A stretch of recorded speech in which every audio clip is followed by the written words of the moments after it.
So we've got a range of two products that we think really quite comprehensively manage the condition dry, especially at the more chronic end. And we like to think they provide 24-hour coverage for chronic dry eye. So we have two products. We have Artilat Rebalance.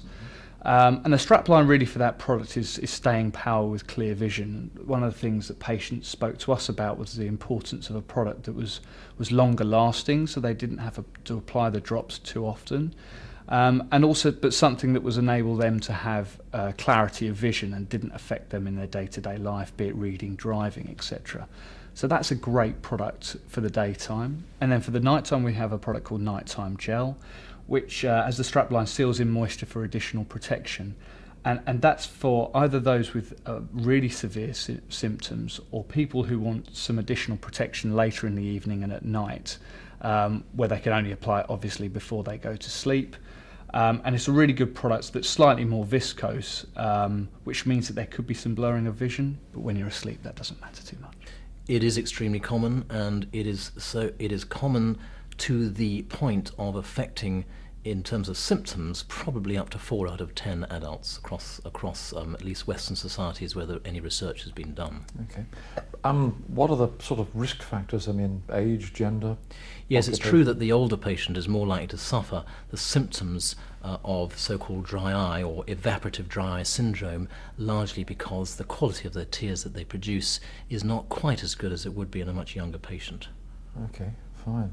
And occupation, the things that we do affect us. That's absolutely right, yes, occupation. So an individual who has long hours or is required to use a VDU screen or is concentrating on music or the printed word, for example, for long periods of time, will find that they will quite often develop symptoms of evaporative dry eye, irritation, discomfort, followed then by reflex epiphora or watering, if you like, so that the dryness and the watering tend to come together. But certain occupations, very busy individuals, those perhaps who don't become hydrated sufficiently or become dehydrated, very busy lifestyles, spending many hours in front of a computer screen, for example, these are the sort of typical patients who tend to report more frequently dry eye symptoms.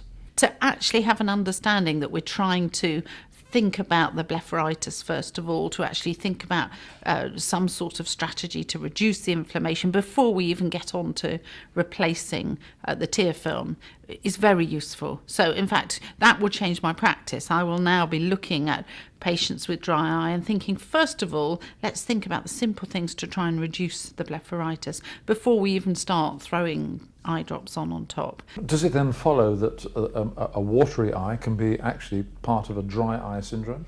That is very typical that they are, because an uncomfortable eye which is dry or feels dry is then followed quite often by a reflex hyperlacrimation. So the ocular surface, which must maintain its clarity at all times, of course, to allow us to do the things that we do, or our ancestors to escape a predator, for example, if that clarity is lost, then it must be immediately replenished with new tears. But what happens is that the lacrimal gland produces the tears, but that is the aqueous component, and so there's a flooding of the eye, and that yields temporary relief, but then the problem comes back. The tears evaporate rapidly, and that's why symptoms are often worse in a warm environment or in an air-conditioned room, for example. I think the main message was actually we should treat the cause rather than what I think many of us are probably doing, which is just treat the symptoms. So we should be treating the gland problem, getting people to treating blepharitis very, very seriously, and the knock-on effect of that will be hopefully their dry eyes will resolve. The other clear message that came across was that if you've got somebody who's got persistent symptoms despite appropriate treatment, they really ought to be seen by an eye specialist to see if there's something more sinister going on. I'm going to simplify what I do for people's eyelids, probably come away from the antibiotics, work very consistently on the hot showers, the hot flannel, the idea of warmth. Dry eyes is all about the oily protection rather than, we all talk about aqueous drops, we think about tears, we think about it being fluid, that it's not that, actually. It's about protecting the eye. So yeah, I thought he was really good. The big group, which was alluded to in one of the talks, is women that hit menopause. As we know, everything can feel like it's broken down. It's a lot of women come in saying that they feel like they've been hit by a bus. Dry eyes being one of those many symptoms, along with joint pains and mood swings and all of the rest of it. So yes, I mean, it's something that, I mean, I prescribe.